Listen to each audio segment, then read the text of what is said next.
নবী পর্যন্ত স্বীকার করতে বাধ্য। আপনি তো কোথাকার দুই পাতা পড়া হুজুর। কি বলছি বুঝতে পারছেন না? হ্যাঁ, জাকির নাকি শয়তান নাকি? কথা বলুন। শয়তান নয়, তা জাকির নায়ক তো মানুষ। ওকে যে কাফের ফতোয়া দিয়ে দিলে, আচ্ছা কাফের কোনোদিন মুসলমানদের সংখ্যা বাড়ায়? বাড়ায় বলুন? ডাক্তার জাকির নায়ক মুসলমানদের সংখ্যা বাড়িয়েছে যতদিন ভারতে ছিল, না কমিয়ে দিয়ে গেছে? কোনটা বাড়িয়েছে? তো এই লোকটাকে কাফের বলার আগে তোমার একবার ভাবা উচিত ছিল না? ফতোয়া দিয়ে দিলে তুমি। আল্লাহু আকবার। জ্ঞানী লোক তোমার মতো হুজুর নাই বা সম্মান দিল, আল্লাহ সম্মান দিয়েছে, প্লেনে করে সারা পৃথিবী ভ্রমণ করছে। আল্লাহু আকবার। জ্ঞানী মানুষদের সম্মান আছে না নেই? আছে। এইবার আপনাকে আর একটা কথা বলছি, এইবার আপনাকে বলছি, ভদ্র আচরণ শিখতে গেলে সর্বপ্রথম কিসের প্রয়োজন হয়? কিসের? শিক্ষার প্রয়োজন হয়, তাই না? এইবার আপনাকে বলছি, শিক্ষা কোথা থেকে শিখবেন এটাও কিন্তু জানার প্রয়োজন আছে। আছে না নেই? আছে। কারণ হচ্ছে এই, দেখবেন ছাত্র তেমন হবে শিক্ষক যেমন হয়। অনেক সময় তো হয় না? হয়। তার প্রমাণ এই দেখুন, আপনাকে একটা প্রমাণ দেখাই। হযরত আবু বকর সিদ্দিকের নাম শুনেছেন? সাংঘাতিক লোক, তাই না? হযরত মুহাম্মদ সাল্লাল্লাহু আলাইহি ওয়াসাল্লাম তো অতুলনীয় লোক, অতুলনীয় মানুষ, শেষ নবী মুহাম্মদ রাসূলুল্লাহ সাল্লাল্লাহু আলাইহি ওয়াসাল্লাম। তা আল্লাহ রসুলের কথা বাদই দিলাম, আল্লাহ রসুলের ছাত্র হিসাবে ছিলেন কে? আবু বকর সিদ্দিক রাদিয়াল্লাহু তাআলা আনহু, সম্পর্কে জামাই, আবার আশারে মুবাশশিরাদের ভিতরে একজন। আল্লাহু আকবার। হযরত আবু বকর সিদ্দিক প্রত্যেক দিন ফজরের নামাজ পড়তেন। ফজরের নামাজের পরে বাড়িতে নিজের স্ত্রীর সঙ্গে দেখা করে রাস্তা দিয়ে বার হয়ে যেতেন। রাস্তা দিয়ে যেতে যেতে কোনো মানুষের সুবিধা অসুবিধা যখন চোখে পড়তো, তখন তার সুবিধা অসুবিধাগুলো মিটিয়ে দিত। কি বললাম বুঝলেন? যে একদিন তিনি একটা তাঁবু টাঙানো আছে, তাঁবুর ভিতরে দেখছেন যে একজন অন্ধ মহিলা বসে আছে। কে? অন্ধ মহিলা, দুই চোখে দেখতে পায় না। আল্লাহু আকবার। অন্ধ মহিলাটির সেবা যত্ন সবকিছু করলেন।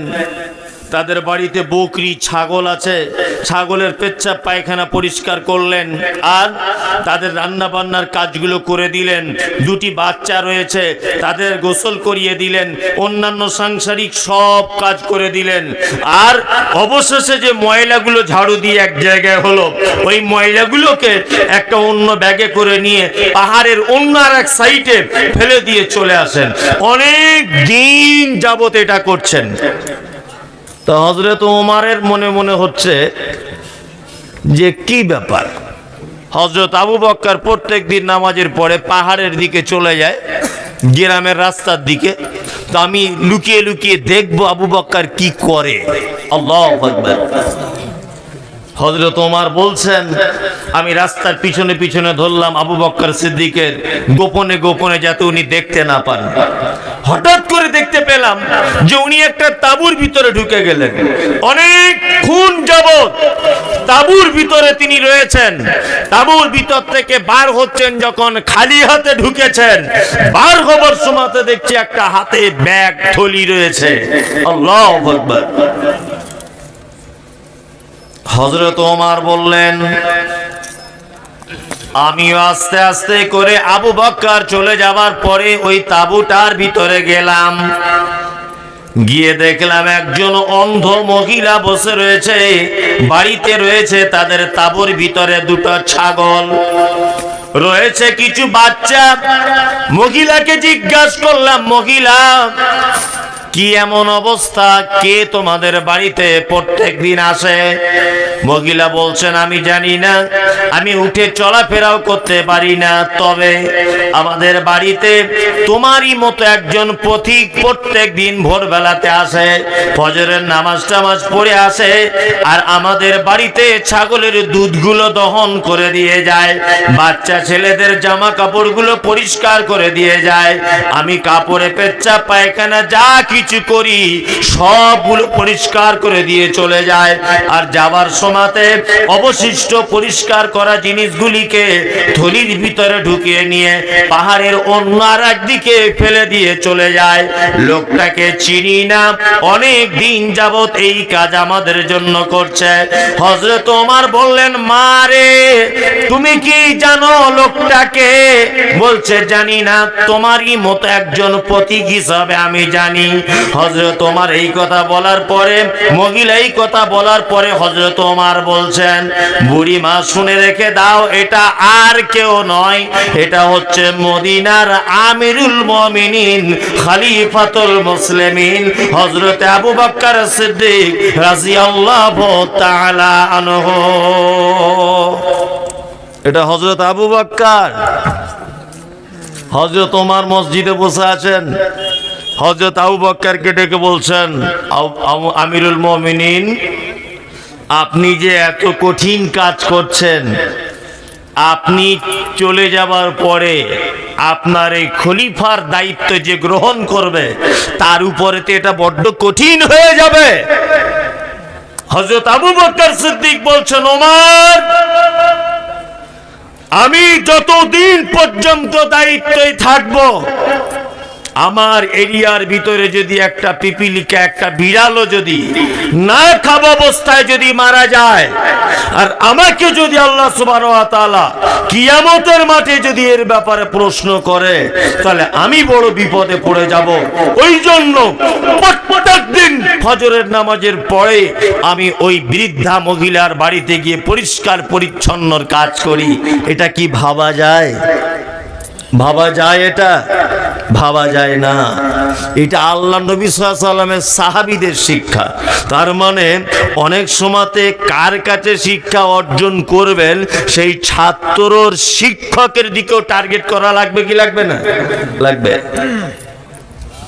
আজকে অনেক সমাজে শিক্ষিত মানুষ আছে, হ্যাঁ একটা লাভ হবে, আপনার ছেলে যে মিশনে পড়ে, ওই মিশনে পড়ার পরই আপনার ছেলে ডাক্তার হবে, 500 টাকা ফি হবে, বড় এমবিবিএস ডাক্তার FRCS লন্ডন হবে, আপনার ছেলে বড় ইঞ্জিনিয়ার হবে, আপনার ছেলে ব্যারিস্টার হবে, আপনার ছেলে উকিল হবে, আপনার ছেলে হাকিম হবে, আপনার ছেলে খুব 90,000 টাকা 1 লাখ টাকা বেতনে চাকরি করবে। কিন্তু আপনার ছেলে যে শিক্ষায় শিক্ষিত হয়েছে সেই শিক্ষকের দিকে তাকিয়ে দেখবেন যে প্রত্যেক শিক্ষক নয়, কিছু শিক্ষক এমন আছে পেপার পত্র পত্রিকায় দেখা যায় অ্যাডমিশন ফি চুরি করেছে, বাচ্চাদের চাল এসেছে চুরি করেছে, আবার কোনো শিক্ষককে দেখা যাচ্ছে দাঁড়িয়ে পেচ্ছাপ করছে। এরকম শিক্ষক আছে না এই সমাজে? আছে, আছে। তাহলে ওই শিক্ষকের কাছে যদি ছাত্র মানুষ হয়, আচ্ছা বলুন তো দেখি ওই ছাত্রের উপরে ওই এফেক্ট পড়ার চান্স আছে না নেই? আছে না নেই? আছে। তাহলে সর্বপ্রথম আপনাকে শিক্ষাঙ্গন এবং শিক্ষক চুজ করতে হবে। আল্লাহু আকবার। জি আল্লাহু আকবার। আপনাকে একটা আশ্চর্য কথা বলছি, দেখবেন স্কুলেও লেখা আছে নো স্মোকিং, ধূমপান করিবেন না, লেখা থাকে না? বিডিও বাপুর অফিসে লেখা আছে ধূমপান করিবেন না, আইডিওর অফিসে লেখা আছে ধূমপান করিবেন না, এসডিওর অফিসে লেখা আছে ধূমপান করিবেন না, লেখা আছে না নেই? আছে। ওরা কোন শিক্ষায় শিক্ষিত? জেনারেল শিক্ষায় শিক্ষিত, তাই তো? আচ্ছা, আপনি কোনোদিন কোন মাদ্রাসা বা মসজিদের মেন গেটে লেখা আছে দেখেছেন ধূমপান করিবেন না? দেখেছেন না? ওখানে লেখার প্রয়োজন নেই। একদমই প্রয়োজন নেই। কারণ ওরা মাদ্রাসা মসজিদের দায়িত্বে এমন এক শ্রেণীর শিক্ষিত মানুষেরা থাকে যারা ওই ব্যাপারগুলোতে খুব সচেতন। কিন্তু এসডিও বিডিও আইডিওর অফিসে লেখা আছে ধূমপান করিবেন না, উনি এমন এক শিক্ষায় শিক্ষিত যে কোনো সিলেবাসে এটা লেখা নেই বিড়ি স্বাস্থ্যের পক্ষে ক্ষতিকারক। লেখা আছে?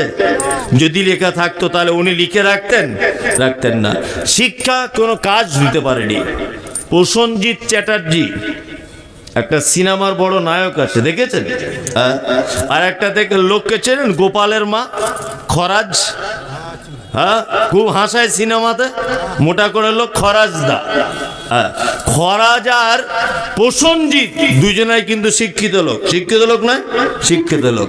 কিন্তু খরাজ আর প্রসেনজিৎ দেখবেন এখন টিভিতে মোবাইলে একটা জিনিসের খুব অ্যাডভার্টাইজ দিচ্ছে, কি বলুন তো? রামি সার্কেল গেম খেলুন, কোটি কোটি টাকা জিতুন। দুজনেই শিক্ষিত, কিন্তু শিক্ষিত হওয়ার পরেও ইয়াং জেনারেশনকে জুয়োর সঙ্গে যুক্ত করে দেওয়ার জন্যে টাকার বিনিময়ে একটা সুদি কারবার, একটা পরিবার, একটা সমাজ, একটা সংগঠন, একটা ইউনিটি, একটা গ্রাম, একটা জাতিকে বরবাদ করে দিচ্ছে সুদি কারবারে যুক্ত করে দেওয়ার ফলে। করছে কি করছে না? করছে। ওরা দুজনাই কিন্তু শিক্ষিত, দুজনাই শিক্ষিত, ওরা অশিক্ষিত কেউ নয়। তারপরেও সুদ খাও, জুয়ো খেলো, জুয়োর অ্যাডভার্টাইজ দিচ্ছে প্রসেনজিৎ বাবু। কি আশ্চর্য শিক্ষা, বুঝলেন না? আপনি এ জাতির শিক্ষার কাছ থেকে আর কি পেতে পারেন? যে জাতির শিক্ষা মন্ত্রী টাকা চুরি করে বসে আছে। আমি কে করেছে এটা বলছি না, এই শিক্ষা থেকে আপনি কিছু অর্জন করতে পারবেন না। চলুন, শিষ্টাচার, ভদ্রতা, এটা যদি শিখতে হয় কার কাছে যেতে হবে? আর কাছে? আল কোরআনের শিক্ষার কাছে যেতে হবে। ওই জন্যই তো আল্লাহ তাআলা পবিত্র আল কোরআনে বলেছেন, কুল হাল ইয়াস্তাবিল্লাযীনা ইয়ালামুনা ওয়াল্লাযীনা লা ইয়ালামুন। নবী, আপনি জাতিকে বলে দেন যারা জানে আর যারা জানে না এরা কি উভয় সমান? এরা উভয় সমান? সমান নয়। আল্লাহ তাআলা আবার বলছেন, কুল হাল ইয়াস্তাবিল আমা ওয়াল বাসীর ওয়াজ যুলুমাতি ওয়ান নূর। নবী আপনি বলে দেন চোখওয়ালা লোক আর চক্ষুহীন লোক এরা দুজন কি সমান? সমান? সমান নয়। এখানে চোখওয়ালা আর চক্ষুহীন মানুষ বলতে বোঝানো হয়েছে যারা কোরআন জানে এরা চোখওয়ালা লোক, যারা কোরআন জানে না এরা হচ্ছে চোখহীন লোক, যাদের চোখ নেই। একজন অন্ধ লোক আর একজন চক্ষুওয়ালা লোক, ডিফারেন্স আছে না নাই? আছে না নাই? আছে। আল্লাহ তাআলা বলছেন, কুল হাল ইয়াস্তাবিল আমা ওয়াল বাসীর ওয়াজ যুলুমাতি ওয়ান নূর। নবী আপনি বলে দেন যারা কোরআন মাজিদ পড়তে জানে ওরা চোখওয়ালা লোকের মতো, যারা কোরআন মাজিদ পড়তে জানে না ওরা কেমন? ওরা অন্ধ মানুষের মতো। সমাজে একটা প্রথা চলছে, কেউ রাগ করবেন না যেন, কেউ রাগ করবেন না। এই কথাটা আমি এখানে বলতাম না, কিন্তু আজকে আসার পরে আমি যা চিন্তা ভাবনা করলাম এটা আমায় বলতেই হবে, না বললে কিয়ামতের মাঠে আমার জরিমানা হয়ে যাবে। কি? আচ্ছা বলুন তো দেখি, খুব মন দিয়ে শুনবেন। আল্লাহর ভাষাতে যারা কোরআন জানে তারা চোখওয়ালা লোক, যারা কোরআন জানে না তারা অন্ধ লোক, তাই তো? আচ্ছা, অন্ধ লোকের হাতে যদি লাইট দেওয়া হয়, লাইট, যে চোখওয়ালা লোকদের তুমি রাস্তা দেখিয়ে নিয়ে যাও, আচ্ছা বলুন তো অন্ধর হাতে লাইট পড়লে কোনো কাজ হবে? কোনো কাজ হবে? হবে না। আজকে আমাদের মাদ্রাসা মসজিদের উন্নতি নেই কেন বলুন তো দেখি? কেন? অন্ধ লোকেদের পরিচালনা করার দায়িত্ব দেওয়া হয়েছে। আল্লাহু আকবার। যারা কোরআনের ক জানে না, হাদিসের হ জানে না, ইসলামের হস্যই জানে না, তাদেরকে দেওয়া হয়েছে একটা বিশাল বুখারী জামাত পর্যন্ত পড়ানোর একটা মাদ্রাসা, একটা শাইখুল হাদিস, একজন মসজিদের ইমাম, একজন বড় শায়েখকে পরিচালনা করছেন একজন অন্ধ মানুষ। আল্লাহু আকবার। এ জাতি কি করে পরিত্রাণ পেতে পারে? আপনি কি বিস্ময়ে অভিভূত হচ্ছেন না? আপনি অবাক হচ্ছেন না? আচ্ছা বলুন, কোরআনের কথা অনুযায়ী আপনি আমার এই কথাটা কেটে দিতে পারবেন? পারবেন? আজকে মাদ্রাসা মসজিদের এত অবনতি কেন? অবনতি হচ্ছে আমরা এমন লোকদেরকে দায়িত্ব নিযুক্ত করেছি। কাদেরকে? যারা কোরআন পড়তেও জানে না, জীবনে কোরআন পড়ার ব্যাপারে যাদের কোনো আগ্রহ জাগেও না, শুধুমাত্র টাকা আছে, গ্রামের ধনী লোক, লাঠিপাটির ক্ষমতা আছে বলে তার হাতে দায়িত্ব তুলে দিয়েছি। এই জাতি পরিত্রাণ পাবে? এর থেকে কিছু ভালো আশা করা যায়? যায় না। আমি মমতাজুল ইসলাম, জীবনে কোনোদিন ক্রিকেট খেলার কিছুই বুঝি না। আমাকে যদি রেফারির দায়িত্ব, আম্পায়ার যদি করে দেওয়া হয় ক্রিকেট একটা ম্যাচের পরিচালনার জন্য, আচ্ছা বলুন তো, খেলা চলবে না মারপিট শুরু হয়ে যাবে? মারপিট হবে। মানে কি করে সিক্স হলে হাত তুলে দেখাতে হয় আমার জ্ঞান নেই তো। জ্ঞান আছে? ওই 4 হয়েছে, কি করে 4 দেখাতে হয়, এরকম করে না এরকম করে, আমি তো জানি না। জানি না। তাহলে ভুল ডিসিশন দেবো, তাহলে মারামারি লাগবে কি লাগবে না? লাগবে। আমি ফুটবল খেলা কিছুই বুঝি না। আমি খুব সম্মানী লোক, আমি মৌলভী সাহেব বলে, বক্তা বলে, জি আমি গ্রামে এসেছি, এসে দেখছি একটা ফুটবল খেলার ম্যাচ হচ্ছে। আমার হাতে ফাঁসি ধরিয়ে দেওয়া হলো, আর 2টো লাল কার্ড, সবুজ কার্ড ধরিয়ে দেওয়া হলো, হলুদ কার্ড। আমাকে বলছে আপনি সম্মানী লোক, আপনি রেফারিটা করুন।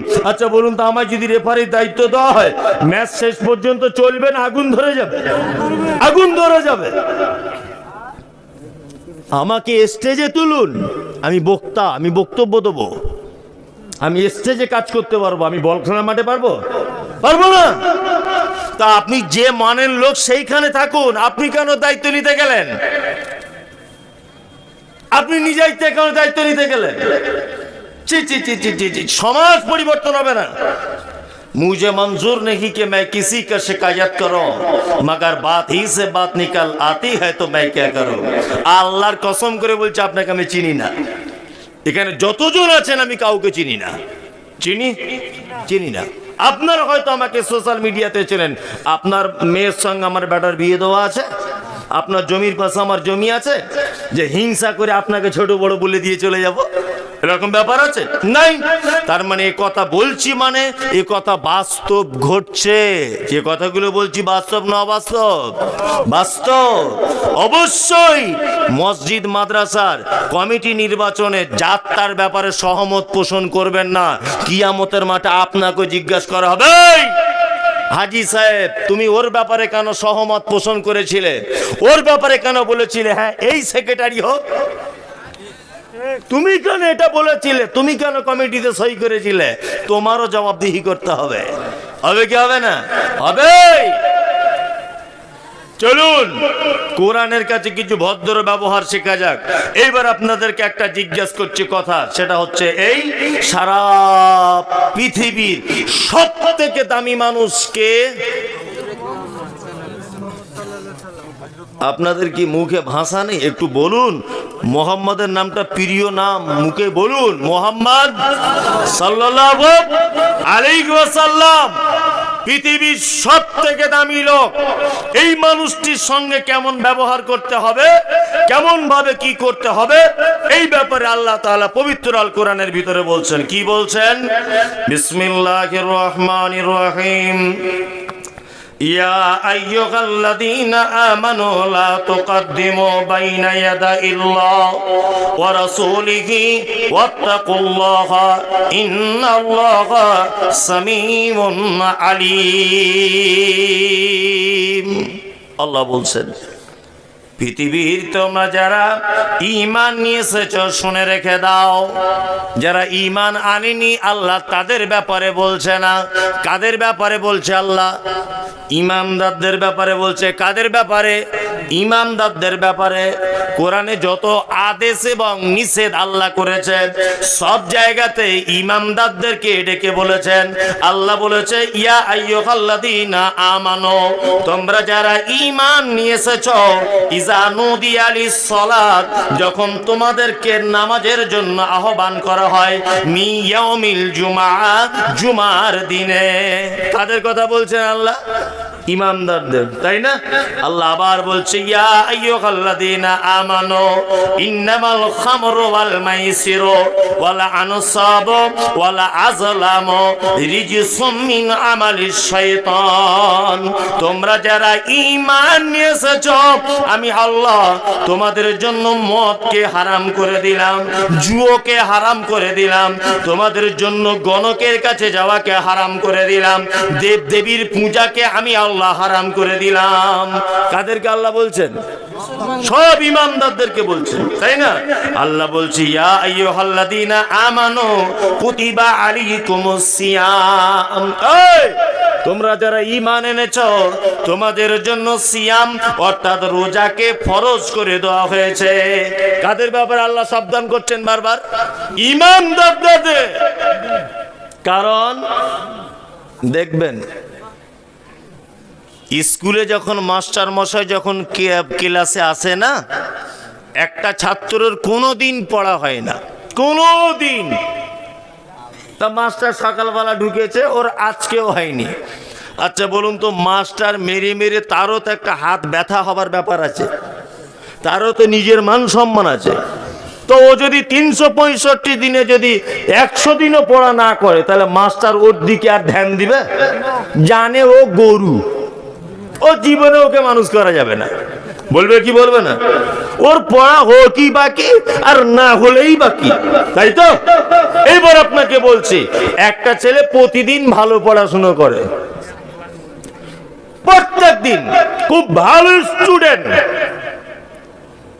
একদিন হঠাৎ করে পড়া হয়নি, বলুন তো মাস্টার তাকে শাসন করার জন্য মারবে কি মারবে না? কানটা মুলে দিয়ে বলবে, বানর, তোর প্রতিদিন পড়া হয়, আজকে কেন করলি না? কিন্তু যার কোনো দিন হয় না তাকে মারে না, জানে ওর হবেও না, রাত দিন সবই সমান। কি বললাম বুঝলেন না? কিন্তু মাস্টার জানিয়ে তো ভালো ছাত্র, এ নিশ্চয় বদমাইশিতে যুক্ত হচ্ছে, এই জন্য 2-3 দিন পড়া হয় না। তার মানে ভালো ছাত্রদেরকেই মাস্টাররা বেশি গার্ড দেয়, দেয় কি দেয় না? দেয়। তা আল্লাহ তাআলা ইমানদারদেরকে ভালোবাসে কি বাসে না? বাসে। ওই জন্য আল্লাহ কোরআন মাজিদে যত জায়গায় ডেকেছেন, যত আদেশ এবং নিষেধ করেছেন, কাদেরকে করছেন? ইমানদারদেরকে। তার মানে আল্লাহ ওদেরকে বড় ভালোবাসে। যাই, তোরা তো প্রাইজ পাবি রে খেপা, তোরা এখন এই খারাপ কাজগুলো করবি। আল্লাহ তাআলা সর্বপ্রথম নবীর ব্যাপারে বলছেন, এই পৃথিবীতে তোমরা যারা ঈমান এনেছো, শোনো, নবীর আগে বেড়ে তোমরা যাবে না, নবীর আগে বেড়ে তোমরা কোনো কাজ করতে যাবে না। যদি তোমরা নবীর আগে বেড়ে কোনো কাজ করো, তাহলে আল্লাহ তাআলা বলছেন আল্লাহ জানেন এবং শোনেন। অন্যান্য আয়াত আল্লাহ তাআলা অত্তর সূরাতেই বলছেন যে নবীর আগে বেড়ে যদি তোমরা কোনো কাজবাজ করো, তাহলে তোমার আমলগুলোকে বাতিল করে দেওয়া হবে। আচ্ছা, নবীজি এখন আছেন আমাদের মাঝে? নাই, নাই তো। তার নবীজি কি রাস্তা দিয়ে হাঁটছেন? জি, যে আমরা ওনার আগে হেঁটে হেঁটে চলে যাচ্ছি বলে কোরআন অবতীর্ণ হয়েছে, এরকম ব্যাপার আছে না। তার মানে বুঝে নিতে হবে, আল্লাহর নবী সাল্লাল্লাহু আলাইহি ওয়াসাল্লাম যে কথা বলেছেন, যেটা নিষেধ করেছেন, যেটা করতে বলেছেন, যতটুকুন করতে বলেছেন, যেভাবে করতে বলেছেন, তার থেকে বেশি আগে বেড়ে করা যাবে না। আল্লাহু আকবার, আল্লাহু আকবার। নবীজি বলেনি এরকম কত কাজ আমরা আগে বেড়ে করি, করি কি করি না? করি। কত কাজ যে আগে বেড়ে করি। আল্লাহ তাআলা বলছেন নবীজির আগে বেড়ে যদি তোমরা কোনো কাজ করো, অবশ্যই আল্লাহ তাআলা পবিত্র আল কোরআনের ভিতরে বলছেন যে তোমাদের আমলগুলোকে কি করে দেওয়া হবে? বাতিল করে দেওয়া হবে। আল্লাহু আকবার। এইবার আপনাদেরকে একটা কোরআনের আয়াত বলছি, আল্লাহ তাআলা বলছেন ওয়া আমিলাতুন নাসিবা তাসলা নারান হামিয়া, পৃথিবীতে কিছু মানুষ রয়েছে তারা আমল করবে, আমল করতে করতে করতে করতে ক্লান্ত হয়ে যাবে, তারপরেও আমি আল্লাহ সুবহানাহু ওয়া তাআলা তাদেরকে ধরে জাহান্নামের ভিতরে নিক্ষেপ করে দিব। আমল করার পরেও ক্লান্ত হয়ে যাবে, তারপরেও বলছে জাহান্নাম। এরা কারা? এরা কারা জি? চলুন আল্লাহ তাআলা সূরা ফুরকানের 23 নম্বর আয়াতে বলছেন, কি বলছেন? পৃথিবীতে কিছু মানুষ তারা আমল করবে, আমি আল্লাহ কিয়ামতের মাঠে ওই আমলকারীর দিকে আগে বেড়ে যাব, গিয়ে বলবো তোমার আমল কই? সে বলবে এইটা হলো আমার আমল। আল্লাহ তাআলা বলবেন তুমি যে দান করেছিলে, এই দেখো পাহাড় সম পরিমাণ নেকিটা, এইটা তোমার দানের নেকি। ওই যে তুমি অনাথ অসহায় দুস্থ মানুষদের পাশে দাঁড়িয়েছিলে, এই দেখো এইটা হলো তোমার নেকি। এই দেখো তুমি অমুক জায়গাতে 20,000 টাকা দান করেছিলে, এইটা হলো তোমার নেকি।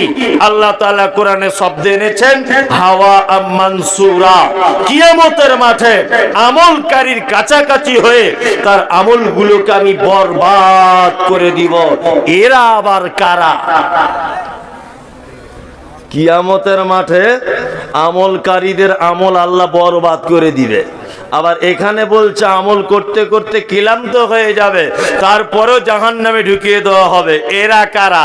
এরা হচ্ছে ওই দলের লোক যারা নবীর আগ বাড়িয়ে আমল করেছে, আল্লাহ করতে বলেনি, নেকির উদ্দেশ্যতে করেছে।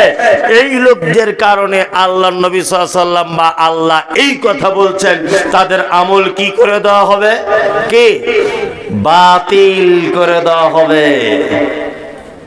বাংলাদেশের একটা বক্তা আছে, আমি ওর প্রশংসাও করছি না বদনামও করছি না, আবু তোহা মোহাম্মদ আদনান, নাম শুনেছেন তো?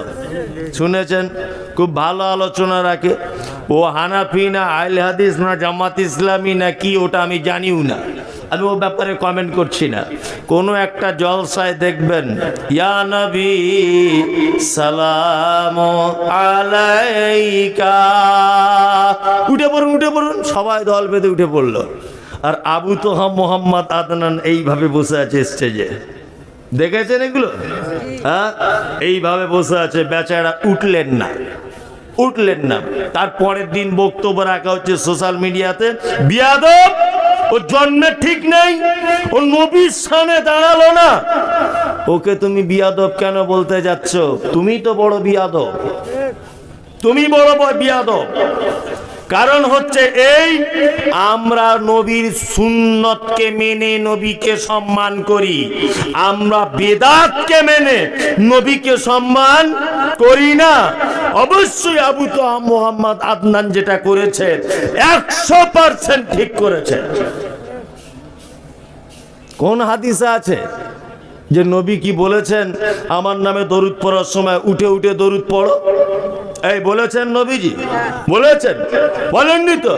এইবার আপনাদেরকে একটা কথা বলছি, আরে বসে বসে দরুদ পড়লে যদি বিয়াদবি হয়, হ্যাঁ, তাহলে দরুদ দাঁড়িয়ে পড়লে নবীকে সম্মান জানানো, এটা যদি তোমার যদি আকীদা হয়, তাহলে নামাজ পড়তে পড়তে আমরা দরুদ পড়ি কি পড়ি না বসে বসে? আল্লাহুম্মা সাল্লি আলা মুহাম্মাদ ওয়া আলা আলি মুহাম্মাদ কামা সাল্লাইতা আলা ইব্রাহিম ওয়া আলা আলি ইব্রাহিম